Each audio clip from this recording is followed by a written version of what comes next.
తెలంగాణలో జలయుద్ధం జరుగుతోంది. రాజకీయాలన్నీ నీటి ప్రాజెక్టుల చుట్టూనే తిరుగుతున్నాయి.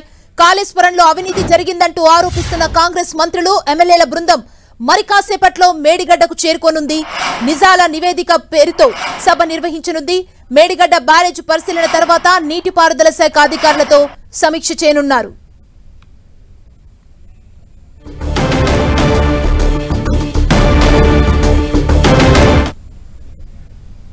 ఇదే అంశానికి సంబంధించి మరింత సమాచారం మా ప్రతినిధి సతీష్ మనకు అందిస్తారు. సతీష్, ఎమ్మెల్యేల బృందం ఎంతసేపట్లో మేడిగడ్డకు చేరుకోనుంది? మరి కాసేపట్లోనే సీఎం రేవంత్ రెడ్డితో పాటు ఎమ్మెల్యేలు, మంత్రులంతా కూడా ఈ మేడిగడ్డ ప్రాజెక్టులోని కాళేశ్వరం ప్రాజెక్టులోని మేడిగడ్డ బ్యారేజ్ వరకు చేరుకోబోతున్నారు. ఇప్పటికైతే అధికారులు పూర్తి ఏర్పాటు చేశారు. కాళేశ్వరం ప్రాజెక్టులో ఎటువంటి లోపాలు జరిగాయి, ఎటువంటి డిజైన్లో లోపాలు జరిగాయా, ఎక్కడ లోపం జరిగిందనే అంశాన్ని ఈరోజు బహిర్గతం చేసే విధంగా ఇటు ప్రభుత్వం కూడా సిద్ధమవుతున్నటువంటి పరిస్థితి. కాళేశ్వరం ప్రాజెక్టు ప్రతిష్టాత్మకంగా ఇంజనీరింగ్ ప్రతిభగా గత ప్రభుత్వం పేర్కొంది. అయితే ఇందులో కనిపిస్తున్న లోపాలన్నీ ఎత్తు చూపే విధంగా ఈ ప్రభుత్వం ఈరోజు నివేదికతో ముందుకు రాబోతున్నట్టుగా అర్థమవుతుంది.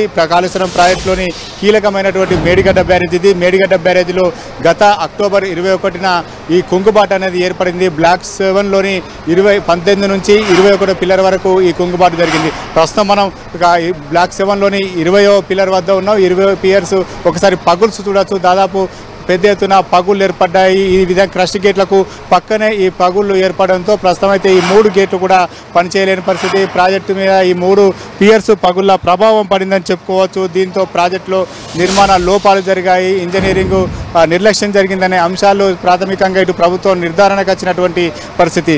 గతంలోనే ఇటు మంత్రుల బృందం కూడా కాళేశ్వరం ప్రాజెక్టును పర్యటించింది. ఇక్కడ ఏదైతే కుంగుబాటు జరిగిందో ఈ పియర్స్ వద్దకు వచ్చి మంత్రుల బృందం, ప్రస్తుతం ఉన్నటువంటి ఇరిగేషన్ శాఖ మంత్రి ఉత్తమ్ కుమార్ రెడ్డితో పాటు మంత్రుల బృందం అంతా కూడా ఇక్కడికి వచ్చి క్షేత్రస్థాయిలో పరిశీలన చేశారు. ఆ రోజే ఈఎన్సీ అధికారుల పవర్ ప్లాంట్ ప్రజెంటేషన్ కూడా జరిగింది. ఈఎన్సీ అధికారులు పవర్ ప్లాంట్ ప్రజెంటేషన్ ఇచ్చిన సందర్భంలో ప్రస్తుతం ఉన్నటువంటి కుంగుబాటు జరిగినటువంటి పియర్స్ ఎట్టి పరిస్థితుల్లో మరమ్మతులు చేయడానికి వీల్లేదని చెప్పి ఈఎన్సీ మురళీధర్రావు ప్రకటించిన నేపథ్యంలో ప్రభుత్వం ఏ రకంగా ఈ ప్రాజెక్టు విషయంలో ముందుకు వెళ్తున్నాయో మాత్రం ఆసక్తిగా మారింది.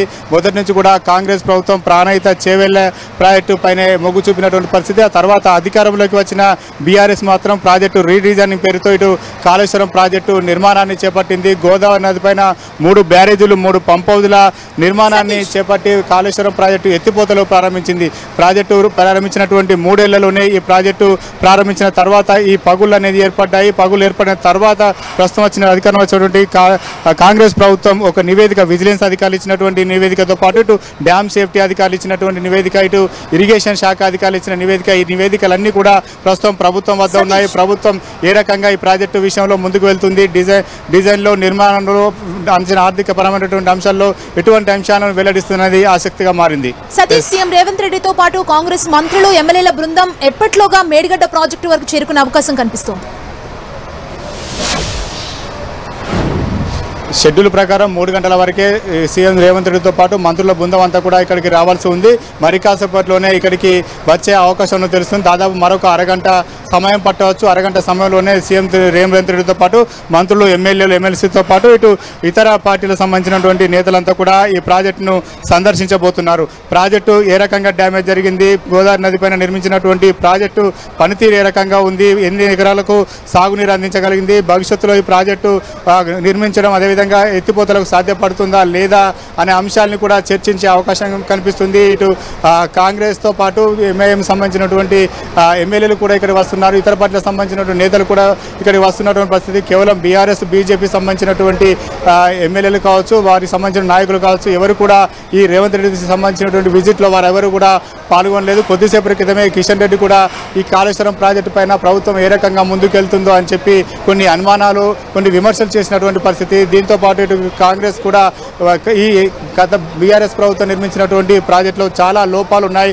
ఆ లోపాలన్నీ కూడా ఎత్తి చూపేటువంటి ప్రయత్నం మాత్రం ఇటు రేవంత్ టీం చేస్తుందని చెప్పుకోవచ్చు. మొదటి నుంచి కూడా ఇటు కాళేశ్వరం ప్రాజెక్టు ఎత్తిపోతలకు పనికిరాదు, ఈ ప్రాజెక్టులో లోపాలు ఉన్నాయని చెప్పి గతంలో ప్రతిపక్ష పార్టీగా ఉన్నటువంటి కాంగ్రెస్ చాలాసార్లు విమర్శలు చేసింది. అయినప్పటికీ కూడా గత ప్రభుత్వం కేవలం విమర్శలుగానే, ఆరోపణలుగానే చూసింది. కానీ ఇది ఒక అద్భుతమైనటువంటి ప్రాజెక్టుగానే బీఆర్ఎస్ ప్రభుత్వం చెప్పుకొచ్చింది. తర్వాత కాంగ్రెస్ ప్రభుత్వం అధికారంలోకి వచ్చిన తర్వాత ఈ కుంగుబాటు సంబంధించినటువంటి అంశాన్ని చాలా సీరియస్గా తీసుకుంది. ఏదైతే ప్రాజెక్టు రీడిజైన్ ఉందో ఆ రీడిజైనింగ్ అనేది సరైన విధానం కాదు, అది ఇంజనీరింగ్ లోపాలుగానే ఎత్తి చూపుతుంది. ప్రస్తుతం కాళేశ్వరం ప్రాజెక్టులో ఇంజనీరింగ్ లోపాలు ఎక్కువ కనిపిస్తున్నట్టుగానే ఇటు ప్రభుత్వం భావిస్తున్నటువంటి పరిస్థితి. ప్రస్తుతం ఇవన్నీ కూడా ఒక రకంగా రాజకీయ పరమైనటువంటి వివాదాలకు కేరాఫ్గా మారుతుందని చెప్పుకోవచ్చు. కాంగ్రెస్ బీఆర్ఎస్ మధ్య ప్రాజెక్టుల విషయంలో మాటల యుద్ధం కొనసాగుతుంది. రెండు కూడా ప్రాజెక్టులకు సంబంధించినటువంటి అంశంపైన ఎవరు తగ్గకుండా విమర్శలు చేసుకుంటుండడంతో ఇటు రాజకీయ పరమైనగా కూడా ఈ ప్రాజెక్టు కొంత వేడిని రాగిస్తుందని చెప్పుకోవచ్చు. ప్రస్తుతం ఈ కుంగుబాటు జరిగినటువంటి ప్రదేశాన్ని పరిశీలించిన తర్వాత సీఎం రేవంత్ రెడ్డి మీడియా సమావేశంలో ఎటువంటి అంశాలను వెల్లడిస్తారని మాత్రం ఆసక్తిగా మారింది. ఇప్పటికైతే గతంలో మంత్రులు ఈ ప్రాజెక్టు సందర్శించిన సందర్భంలో ఈ ప్రాజెక్టు తిరిగి మరమ్మతు చేయడం సాధ్యం కాదు, గేట్లు కూడా ఎత్తలేని పరిస్థితి, ఇవన్నీ కూడా ఎటువంటి ఇంజనీరింగ్ సలహాలతో ముందుకు వెళ్తామని చెప్పడం జరిగింది. అయితే మరొకసారి సీఎం రేవంత్ రెడ్డి ఇక్కడ వస్తున్న నేపథ్యంలో ఈ ప్రాజెక్టు సంబంధించినటువంటి ఎటువంటి నిర్ణయాలు ప్రభుత్వం వైఖరిని ఏ రకమైనటువంటి వైఖరి ప్రభుత్వం ఈ ప్రాజెక్టు విషయంలో ఉంది అనే అంశాన్ని కొంత స్పష్టత ఇచ్చే అవకాశం కూడా కనిపిస్తుంది.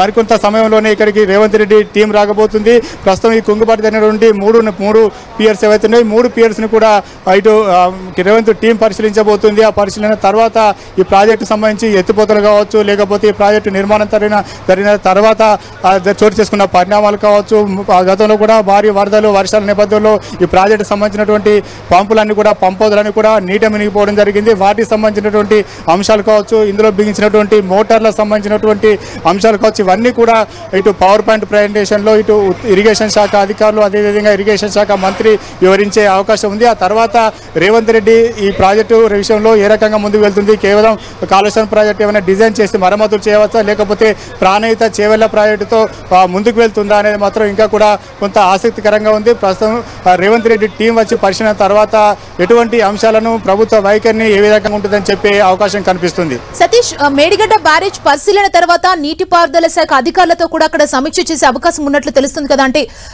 నీటిపారుదల శాఖ అధికారులు అక్కడ ఇంజనీరింగ్ నిపుణులు అక్కడికి చేరుకున్నారంటే ఎప్పటి వరకు సాయంత్రం రేవంత్ రెడ్డి టీం అక్కడ ఉండబోతుంది మేడిగడ్డ ప్రాజెక్టు వద్ద? ఇరిగేషన్ అధికారులు ఇప్పటికే అన్ని సంబంధించినటువంటి అంశాలపైన ఫైల్స్ అన్ని కూడా సిద్ధం చేశారు. ఇప్పటికే విజిలెన్స్ విచారణ కూడా జరిగింది. ఇరిగేషన్ శాఖ అధికారుల నుంచి కీలకమైనటువంటి డాక్యుమెంట్స్ స్వాధీనం చేసుకోవడం జరిగింది. విజిలెన్స్ అధికారుల బృందం కూడా ఒక నివేదిక కూడా తయారు చేసి ఇవ్వడం జరిగింది. ఇటు ఇంజనీరింగ్ అధికారులు అదేవిధంగా ఈఎన్సీ స్థాయి అధికారులు ప్రాజెక్ట్ నిర్మాణంలో ఏ విధంగా వ్యవహరించారు, నిర్మాణ సంస్థ ఏ రకంగా ముందుకు వెళ్ళింది, అదేవిధంగా నిర్మాణ సమయంలో జరిగినటువంటి పూర్తి డాటానంతా కూడా ఒక నివేదిక రూపంలో విజిలెన్స్ అధికారుల బృందం ఇప్పటికే సీఎం రేవంత్ రెడ్డికి ఇవ్వడం జరిగింది. దీంతో పాటు గతంలోనే డ్యామ్ కుంగిన తర్వాత ఇటు డ్యామ్ సేఫ్టీ అథారిటీ బృందం కూడా ఇక్కడ రావడం జరిగింది. డ్యామ్ నిర్మాణ లోపాలు ఉన్నాయని చెప్పి ఆ బృందం అంతా కూడా ఒక నివేదికను కూడా వెల్లడించింది. ఆ తర్వాత ఇటు ఎల్ఎన్టీ సంస్థ నిర్మాణ సంస్థ ఏదైతే ఉందో ఆ నిర్మాణ సంస్థ ఒక ఈఆర్టీ సర్వేని కూడా చేయడం జరిగింది. ఈఆర్టీ సర్వే సాంకేతికపరమైన సర్వే, ఈ డ్యామ్లో ఎంతవరకు లోపాలు ఉన్నాయి, ఈ లోపాలన్నీ కూడా సవరించుకునే అవకాశం ఉంటుందా లేదా అనే ఒక సర్వే అయింది. మొత్తానికి ఒక నివేదిక మాత్రం ప్రభుత్వం వద్ద ఉంది. అధికారులు ఇచ్చినటువంటి నివేదిక అదేవిధంగా ఈఎన్సీ అధికారులు ఇరిగేషన్ అధికారులు మరొకసారి సీఎం రేవంత్ రెడ్డికి ప్రాజెక్టు సంబంధించినటువంటి అంశాలను వివరించబోతున్నారు. ఆ తర్వాత ఈ ప్రభుత్వం ఏ రకంగా ఈ ప్రాజెక్టు మీద ముందుకు వెళ్తుంది, ప్రాణహిత చెవిలో ముందుకు వెళ్తుందా అనేది అంశం కూడా కొంత ఆసక్తికరంగా మారింది. సీఎం రేవంత్ రెడ్డి మీడియా సమావేశం తర్వాత చాలా అంశాలకు క్లారిటీ వచ్చే అవకాశం ఉంటుంది. థాంక్యూ సతీష్.